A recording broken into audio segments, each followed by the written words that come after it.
নমস্কার, আপনারা দেখছেন সময় কলকাতা। খেলা হবে নিয়ে আপনাদের সঙ্গে আমি অঙ্কিতা। চোখ রাখবো খেলার খবরে। আয়ারল্যান্ডের বিরুদ্ধে প্রথম টি-20 ম্যাচে ভারতের প্রথম একাদশে তরুণ অলরাউন্ডার বৈভব সূর্যবংশীর আন্তর্জাতিক অভিষেক দেখার অপেক্ষায় ছিলেন ক্রিকেট প্রেমীরা। তবে শুক্রবার প্রথম ম্যাচে সেই আশা পূরণ হয়নি। বৈভবকে ছাড়াই মাঠে নেমে আয়ারল্যান্ডের কাছে ম্যাচও হারতে হয়েছে ভারতকে।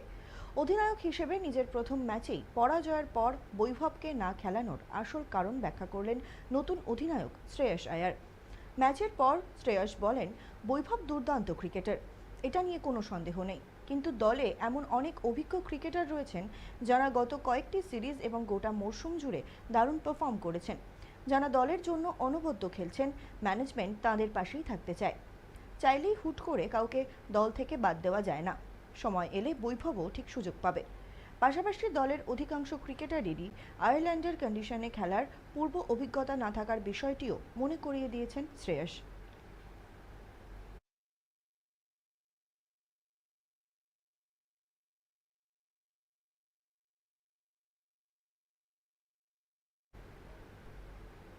গ্রুপ পর্বের শেষ ম্যাচ খেলতে মাঠে নামার আগেই চূড়ান্ত হয়ে গেল বর্তমান বিশ্ব চ্যাম্পিয়ন আর্জেন্টিনার নকআউটের সূচি। রবিবার ডালাসে জর্ডানের বিরুদ্ধে গ্রুপ জের শেষ ম্যাচ খেলবেন লিওনেল মেসিরা। তবে সেই ম্যাচ বাকি থাকতেই গ্রুপ চ্যাম্পিয়ন হিসেবে আলবিসেলেস্তেদের পরের রাউন্ডে যাওয়ার নিশ্চিত হয়ে গিয়েছে। আর তার ফলেই নির্ধারিত হয়ে গেল রাউন্ড অফ 32 বা নকআউটের প্রথম ম্যাচে তাদের প্রতিপক্ষ। গ্রুপ এইচ এর সমীকরণ শেষে রানার্স আপ হিসেবে আর্জেন্টিনার মুখোমুখি হচ্ছে এবারের বিশ্বকাপের অন্যতম চমক কাবো ভার্দে। আগামী শুক্রবার ৩রা জুলাই মায়ামির হার্ড রক স্টেডিয়ামে এই ম্যাচ অনুষ্ঠিত হবে।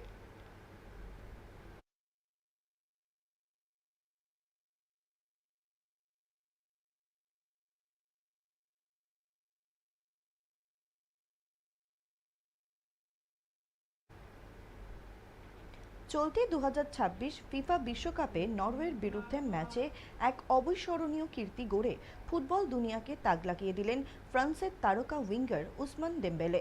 ম্যাচের মাত্র ৩২ মিনিটের মধ্যে হ্যাটট্রিক পূর্ণ করে বিশ্বকাপের ইতিহাসে এক নতুন রেকর্ড লিখলেন তিনি। গত ৩ দশকেরও বেশি সময় ধরে বিশ্বকাপের মঞ্চে কোনো ফুটবলার প্রথমার্ধে এমন বিধ্বংসী হ্যাটট্রিক করে দেখাতে পারেননি। ম্যাচের ৭, ২০ এবং ৩২ মিনিটে গোল ৩টি করেন দেমবেলে। প্রথম দুটি গোল তিনি পান কিলিয়ান এমবাপ্পের দুর্দান্ত পাস থেকে এবং তৃতীয় গোলটি আসে অরেলিয়ে চুনামেনের অ্যাসিস্টে। দেম্বেলের এই অতি মানবীয় পারফরমেন্সের উপর ভর করে নরওয়েকে ৪-১ ব্যবধানে হারিয়ে গ্রুপ আই এর শীর্ষস্থান নিশ্চিত করল ফ্রান্স।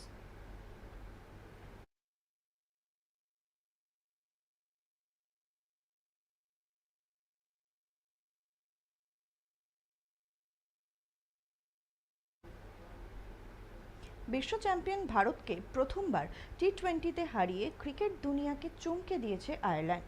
বেলফাস্টে সিরিজের প্রথম ম্যাচে টিম ইন্ডিয়াকে ৩৪ রানে হারিয়ে ইতিহাস গড়েছে আইরিশরা। তবে ভারতের এই ঐতিহাসিক পরাজয়ের নেপথ্যে রয়েছেন এক ভারতীয় তথা রাজস্থানের ভূমিপুত্র জয় মুন্দ্রা।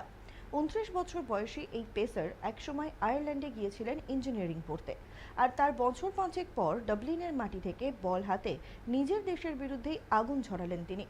আইরিশদের জয়ে বল হাতে মূল ভূমিকা নেন জয় মুন্দ্রা।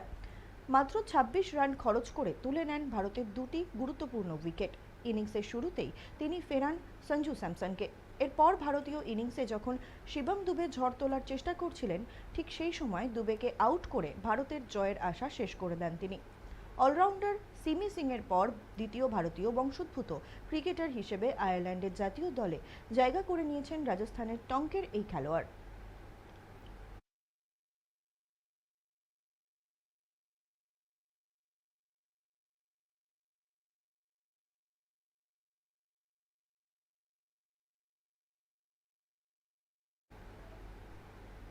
নরওয়েকে ৪-১ ব্যবধানে উড়িয়ে দিয়ে ফ্রান্স দল মাঠে উৎসব করলেও ম্যাচের নেপথ্যে থেকে গেল একরাশ ক্ষোভ আর মন খারাপ। ম্যাচের আগে বিশেষ একজনকে শ্রদ্ধা জানাতে কালো বাহুবন্ধনী পরে মাঠে নামতে চেয়েছিলেন কিলিয়ান এমবাপ্পে, ওসমান দেম্বেলেরা। কিন্তু বিশ্ব ফুটবলের নিয়ামক সংস্থা ফিফা ফরাসি শিবিরের সেই আর্জি সরাসরি খারিজ করে দিয়েছে। চলতি বিশ্বকাপ চলাকালীনই মাতৃহারা হয়েছেন ফ্রান্সের বিশ্বকাপ জয়ী কোচ দিদিয়ের দেশ। গত মঙ্গলবার তার মা জিনের দেশ মারা যান। মায়ের শেষকৃত্যে যোগ দিতে টুর্নামেন্টের মাঝেই প্যারিস গিয়েছেন দেশ। নরওয়ে ম্যাচে তাই তিনি ডাগ আউটে থাকতে পারেননি। দলের দায়িত্ব সামলান সহকারী কোচ গাই স্টিফেন। কোচের এই কঠিন সময়ে তাঁর পাশে দাঁড়াতে এবং প্রয়াত জিনের দেশকে শ্রদ্ধা জানাতে কালো বাহুবন্ধনী পরার সিদ্ধান্ত নেয় ফরাসি ব্রিগেড।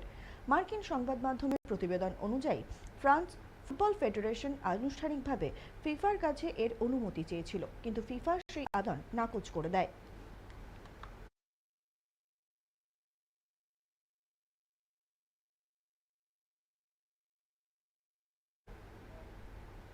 খেলা হবে এখন এই পর্যন্তই। দেখতে থাকুন সময় কলকাতা। সময় বলবে সময়ের কথা।